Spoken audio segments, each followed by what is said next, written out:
Are the Mavericks content with being in the play-in tournament? This is the Gray Area right here on Kevin Gray Sports. My name is Kevin Gray. You can follow me on Twitter, Facebook, and Instagram at Kevin Gray Sports. Be sure to hit that subscribe button right there for all things Kevin Gray Sports here on YouTube. The Dallas Mavericks fall to the New Orleans Pelicans 112-103 before they take on the Oklahoma City Thunder on Monday evening, where there will be no Al Horford as he has been shut down for the rest of the season for the Oklahoma City Thunder. The Dallas Mavericks, though, find themselves in the 8th seed in the Western Conference now, a half game behind the San Antonio Spurs, as they are now second in the Southwest Division going into their game against the Oklahoma City Thunder. But what's more concerning about what the Mavericks have been doing over the last 10 games, where they are 5-5 in those 10 games, they feel like a team that's content with where they are in terms of their play-in tournament situations. As you know, this year in the NBA, the 7th and the 8th seeds will play each other to determine the 7th seed, while the 9th and 10th seeds will play each other to determine the 8th seed in the playoffs in both the East and the West this year. Currently, as it stands, the Dallas Mavericks sit in the 8th spot, not necessarily where you want to be. You want to be in the top 6 to ensure yourself a spot in the playoffs this year in the Eastern and Western Conference. And while the Mavericks have won the season series against the Denver Nuggets, have won the season series against the Los Angeles Clippers, they did not win the season series against the Portland Trail Blazers, who are currently in the 6th seed. So if you start looking at where the Mavericks are relative to their play over their last 10 games, where they are 19th in the NBA in defensive rating, although they are second in the NBA in offensive rating during that time, a 112-103 loss when you do not have Luka Doncic or Kristaps Porzingis is a blow to a team that's on a crucial 5-game road trip that sees them still have games on this road trip against the Oklahoma City Thunder, the New York Knicks, the Boston Celtics, and the Washington Wizards before they ultimately come home to take on the Utah Jazz. So look, the Mavericks are what they are, a team that at times has played better defensively, but at times has also been extremely poor on the defensive end. And then you get to the issue of Kristaps Porzingis. Now, Kristaps Porzingis played 38 minutes in the game against the Indiana Pacers, where he had 31 points and 18 rebounds, but then was kept out due to injury recovery against the New Orleans Pelicans. Meanwhile, Luka Doncic, who sat out the game against the Indiana Pacers due to low back tightness, then missed the game against the New Orleans Pelicans because he was feeling ill, non-COVID related. It seemed like the game between the Mavericks and the Pelicans was a game that essentially the Mavericks punted on. You can't do that when you're in a position where you're trying to fight to get into the top 6 of the Western Conference. So to me, it appears that this team knows where they're headed as far as their playoff opportunities are concerned. Yes, there are still things with the Los Angeles Lakers and what's happening with them. No LeBron James for the next 4 to 6 weeks. Anthony Davis still out for the next couple of weeks. Yes, they're going to sign Andre Drummond to be on the front court. And while we talked about the season series being lost against the Portland Trail Blazers, you did win the season series against the Denver Nuggets. There are opportunities to still move up in the Western Conference as far as the Mavericks are concerned. You still have an opportunity to play games against the San Antonio Spurs when you do so on April the 11th. So you have an opportunity in both the Southwest Division and overall in the Western Conference standings to move up as far as the Mavericks are concerned. But what concerns me most is how they continue to approach the situation with Kristaps Porzingis, who, yes, is coming off the meniscus tear. He has stated throughout this season that he wants to have more and more minutes and start to play more and more, and the Mavericks still continue to nurse Kristaps Porzingis with respect to how they deal with his knee injury and overall how they play him to ensure that he is available during later parts of the season. You got to get to the playoffs in order to be able to manage a guy to get him to the playoffs. That is up in the air right now. You say, Kevin, there's no way that the Dallas Mavericks will find themselves not making the playoffs when the teams behind them are the Memphis Grizzlies and the Golden State Warriors and the Sacramento Kings. Well, here is where we are in terms of the Dallas Mavericks relative to the Memphis Grizzlies and the Golden State Warriors. Right now, they are just a game and a half up on the Memphis Grizzlies, and right now they are up 2 full games on the Golden State Warriors and 3 full games on the Sacramento Kings. So while in theory it doesn't seem like they're in jeopardy of not being in the play-in tournament, this isn't the kind of thing that you want to find yourself concerned with.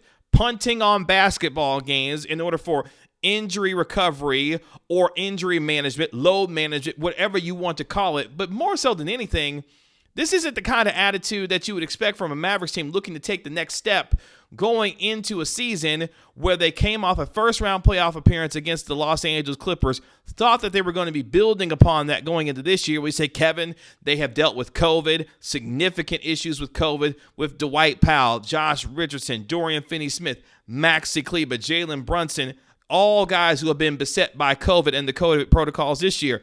Willie Cauley-Stein currently out right now due to the COVID protocols. You just traded for J.J. Redick, a guy who may not be available for the next couple of weeks due to the right heel inflammation that he's still dealing with and the recovery and rehab that he has to go through to even get on the basketball court.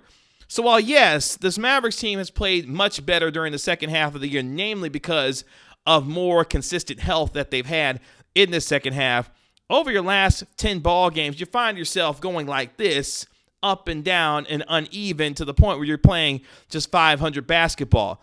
They have got to find themselves on this road trip already off to a bad start, 0-1 against a Zion Williamson who went absolutely berserk on the Dallas Mavericks defense with the 38 points that he had. Yes, I know Tim Hardaway Jr. had 30 points in this game. He also got help from a guy in Jalen Brunson who scored 24 points. Boban Marjanovic contributed in this game against the Pelicans. But at the same time, you're not going to win games in this league when your 2 best players are out. Yes, one due to illness, which is obviously understandable, but the other being sat out when Rick Carlisle said he could have played in this game, but they simply chose not to.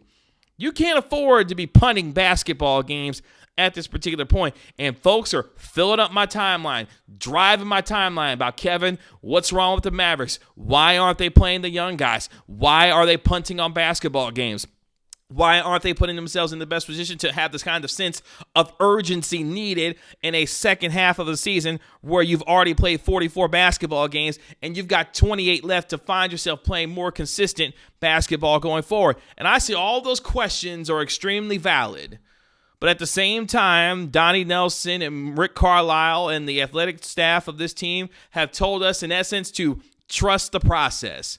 Rick Carlisle has stated throughout this season, and especially in the second half, that Luka Doncic and Kristaps Porzingis, you're going to see them rest during certain points of the second half due to injury recovery, quote-unquote, load management. So you shouldn't necessarily be surprised at what's happening so far with the sitting outs of Luka Doncic and Kristaps Porzingis at times, as the Dallas Mavericks still manage Kristaps Porzingis when it comes to back-to-back situations. But at some point, especially in Kristaps Porzingis' case, you've got to turn him loose. If he is your second best player and you fully believe that he has recovered from his knee injury and you got into a season now where you put yourself in a position, some of it not of your own because of the uncontrollables with COVID, but at the same time, when this team is healthy and together with Maxi Kleber, with Dorian Finney-Smith, with Josh Richardson, with Luka Doncic, with Kristaps Porzingis, the best offensive rating those 5 players put together when they are on the floor together, you need to find a way to start getting all of these guys on the floor at the same time. Look, these guys are professional basketball players who have been expected to deal with a lot this year with the back-to-backs and the taxing road trips and everything that comes with a COVID season, the way that the NBA has put it forth this year. But as Rick Carlisle has said himself, there are no excuses here. And for a Dallas Mavericks basketball team that had several high expectations coming into this year, right now to just be sitting 2 games above 500, yes, is an accomplishment in and of itself given where they were, but also a real disappointment knowing that they have given away basketball games when they didn't have to. As I mentioned, this is a crucial road trip, a make or break road trip for a basketball team that has one of the easiest schedules in the second half of this season. To get off to as a poor of a start as you did, and you didn't necessarily have to, where you got a really good team effort, you were just simply overwhelmed by the monster that is Zion Williamson, when you didn't have to be if you decided to play Kristaps Porzingis. This team seems content on where they are and where they're headed based on what has happened to them this season and where they are relative to the Western Conference standings. I hope that's not the case, but the way things are operating right now, it seems that way. The Dallas Mavericks get back on the floor to take on the Oklahoma City Thunder as they continue their 5-game road trip. As they continue that road trip against the Thunder, the Washington Wizards, the Boston Celtics, and the New York Knicks. We'll see what happens. You can find me on Twitter, Facebook, and Instagram at Kevin Gray Sports. Be sure to subscribe to the Kevin Gray Sports here on YouTube, and you can find me on Twitter, Facebook, and Instagram. This has been another episode of The Gray Area. We'll talk to you later. Peace.